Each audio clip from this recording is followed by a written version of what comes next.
Em mais uma semana de sessões do Congresso, deputados e senadores discutiram e votaram vetos presidenciais. O mais polêmico foi o que barrou o aumento do limite de renda familiar para ter acesso ao benefício de prestação continuada, o BPC. O dilema estava entre ampliar recursos para os brasileiros mais necessitados e a restrição orçamentária. É um programa de transferência de renda, mas ele é direcionado diretamente para as pessoas em estado de maior vulnerabilidade do nosso país. Então, nós precisamos derrubar esse veto, permitir esse acesso, e para mim é um grande equívoco achar que tirar renda da população vai melhorar a economia do nosso país. Todos nós aqui gostaríamos de dar até muito mais do que isso ao pessoal do BPC, que esses são exatamente aqueles mais humildes. Mas com essa crise do coronavírus, com a questão da crise do petróleo, com essa herança vinda do governo do PT, que destruiu o Brasil, deixou 13 milhões de desempregados e apenas 6% do orçamento na mão do presidente, o momento só que não é oportuno. BPC não é regalia. Nós precisamos de um governo e de homens públicos que respeitem os idosos, que respeitem as pessoas com deficiência. Nós temos que ter responsabilidade como representantes da população. O governo, é óbvio que teria vontade de dar tudo o que fosse possível, de aumentar tudo o que fosse possível. Nós não temos condições de aumentar o impacto de 20 bilhões ao ano na situação que nós estamos vivendo. Vamos deixar que mais retrocesso aconteça às pessoas que mais precisam. São as pessoas com deficiência e são as pessoas idosas, que vivem extrema situação de vulnerabilidade social.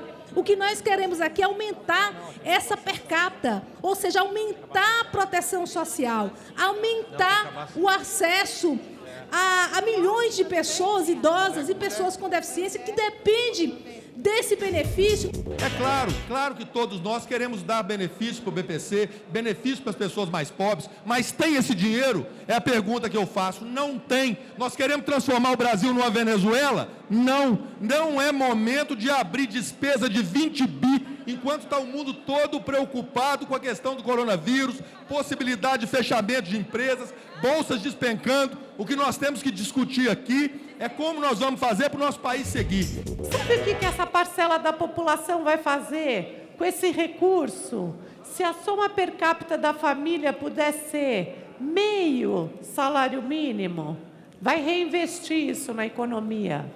Primeira coisa que vão comprar é fralda. O SUS não distribui fralda para as pessoas com deficiência.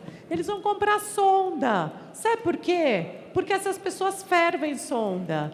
Esse é um segmento que está na linha da miséria, vivendo com infecção.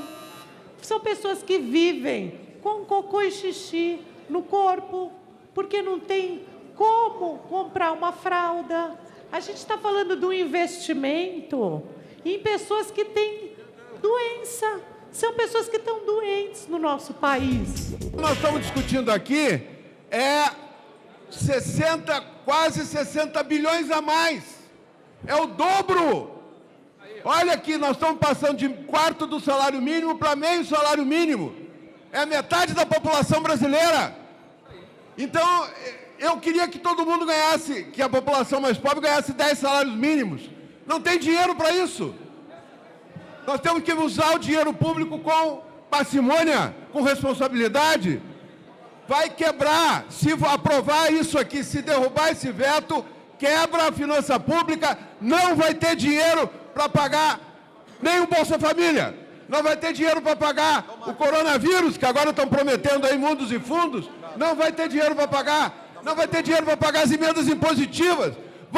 Vamos dar um banho de realidade nessa discussão. O veto ao aumento do limite de renda familiar para ter acesso ao benefício de prestação continuada foi derrubado. Agora, para receber o BPC, o limite de renda por pessoa da família será de meio salário mínimo.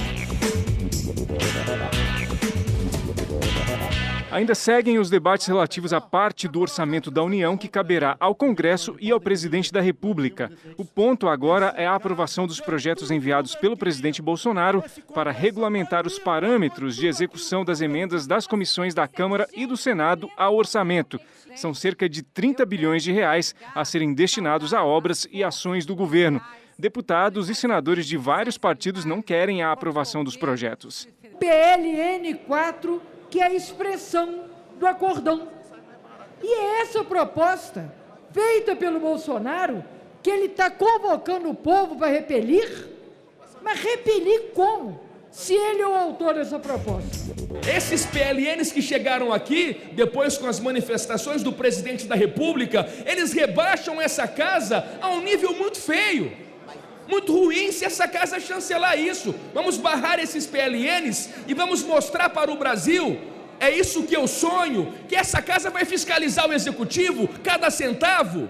Não vai ter acordo, gente. Estão dizendo que está havendo acordo aqui dentro, um acordo que prejudica o orçamento brasileiro. Estão escrevendo isso nas redes sociais. Quem mandou para esta casa todos os PLNs foi o presidente da República, Jair Bolsonaro. Se ele negociou, foi chantageado, não foi pelo deputado José Nelto. E que ele possa falar publicamente quem chantageou. Portanto, quem tinha obrigação de retirar todos os PLNs foi quem mandou. Nós levamos ao presidente da República uma carta assinada já por mais de uma centena de parlamentares, está à disposição de quem quiser assinar, solicitando ao presidente da República que retire o PLN 4. Porque como ele mesmo encaminhou a essa casa e demonstra desconforto e contrariedade ao conteúdo do PLN 4, é de seu direito, ainda mais com o respaldo desta casa por tantos parlamentares, de retirar o projeto. Esses projetos sobre a participação do governo e Congresso no direcionamento dos 30 bilhões de reais ainda estão em debate na Comissão Mista de Orçamento. Um grupo de 75 deputados de vários partidos publicou uma carta em que pedem ao presidente Bolsonaro para retirar os projetos. A temática econômica continuou em debate ao longo de toda a semana. Deputados aliados ao presidente Bolsonaro elogiaram ações do governo para enfrentar a crise mundial. Os oposicionistas, por outro lado, interpretam que faltam medidas governamentais para esse momento de tensão. O governo está inerte, o Brasil está sem comando. E o presidente nos Estados Unidos pintando quadros para Romero Brito. O ministro da Economia sumiu, desapareceu, escondeu-se porque foi pego na sua própria incompetência. O que o governo agora tem que fazer é conservadorismo e não começar a ter, como houve no passado, ações completamente irresponsáveis, como o PAC, gastar dinheiro público achando que dinheiro dá em árvore. Dinheiro não dá em árvore, sai do pagador de tributo, sai da própria população. E quando a gente começa a prometer cada vez mais, a gente vai tirar ainda mais do cidadão brasileiro. Não dá para o ministro Paulo Guedes ontem, ao invés de priorizar as pautas que fazem a diferença no orçamento público, mandam 19 projetos. Quem tem 19 projetos não tem nenhum. Então, eu reputo essa culpa ao governo, que não organiza, não tem gestão. Ouvi muito dizer aqui que Bolsonaro não entende nada de economia, que o governo Bolsonaro não está fazendo uma boa economia. Pois é, aí eu fui me lembrando, dos governos petistas e vi que como eles entendiam de economia, Dilma entendia de economia demais. Nós sabemos bem claro que é um ataque especulativo em cima da economia do Brasil. E nas últimas 2 semanas, nós tivemos um efeito diferente no petróleo por uma questão de uma briga entre a Arábia Saudita e a Rússia. O petróleo baixou aproximadamente 20%. Desde o dia 26 de fevereiro, ele estava em $53 e hoje foi cotado em $37, praticamente 20% aí que caiu. Mas não houve até agora nenhuma mudança na gasolina que chega aos postos do Brasil. O Brasil será afetado sim por esse problema, não tenha dúvida.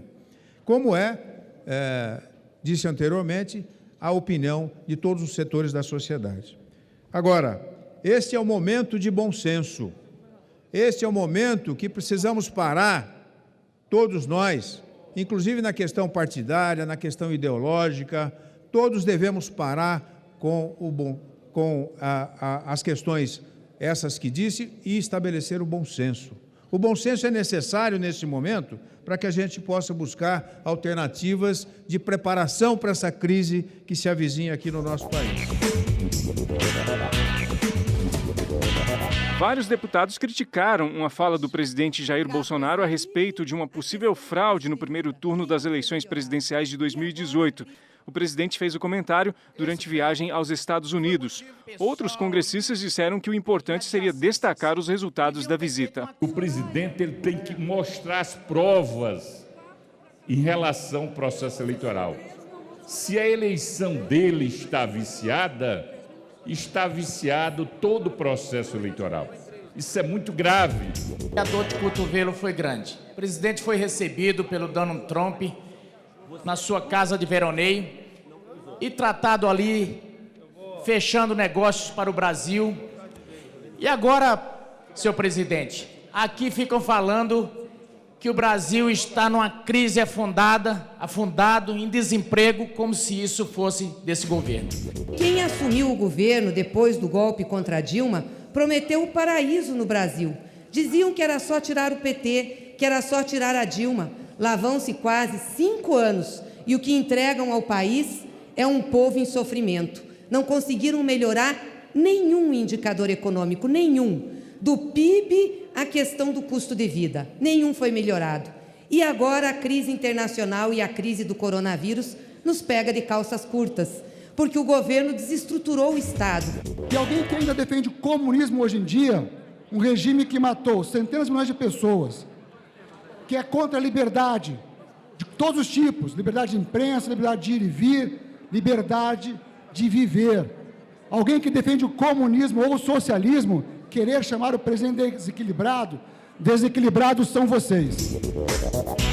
Desde a abolição da escravatura, passando pelo processo de redemocratização, esta casa, o Congresso Nacional, deu as saídas, a porta de saída da crise, das crises nacionais, sempre passaram pelo Congresso Nacional, sob pena de não ser democracia. E a democracia vai ser sempre defendida por todos nós. Nós temos, sim, que defender o Congresso Nacional, porque ao defender o Congresso Nacional, nós defendemos a democracia e o povo brasileiro. Temas de interesse nacional debatidos em plenário, a reação e propostas dos deputados, fatos e opiniões. O parlamento foi muito responsável quando nós aprovamos juntos aqui o orçamento impositivo, mas nós trouxemos para nós também uma responsabilidade grande agora, quando nós aprovamos o orçamento impositivo.